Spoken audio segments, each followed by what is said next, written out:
Hello everyone, তোমরা সবাই কেমন আছো? আশা করি তোমরা সবাই খুবই ভালো আছো আর আমিও কিন্তু বেশ ভালো আছি।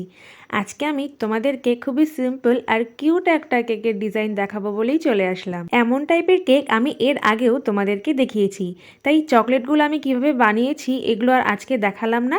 এই রেসিপিটা কিন্তু আমি আগেও দেখিয়েছি। আর কেকের ওপরে যে আমি ফ্লাওয়ারের মতো চকলেটগুলো বসিয়েছি ওইগুলো কিন্তু আমি প্রথমে ডার্ক চকলেট দিয়ে বানিয়ে তারপর আমি স্টার নজেল দিয়ে ফ্লাওয়ারের মতন বানিয়ে নিয়েছিলাম, আর এগুলোই কিন্তু আমি কেকের ওপরে বসিয়ে দিয়েছিলাম। এই কেকটার ইনসাইডে ছিল চকলেট ফ্লেভার, আর যেই কেকটা নিয়েছিল সে কিন্তু নিজেই পছন্দ করে এই কেকটা আমায় বানাতে দিয়েছিল।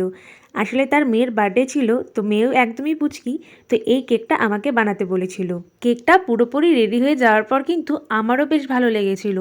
তোমরা এবার কমেন্টে জানাও দেখি তোমাদের কেমন লাগলো।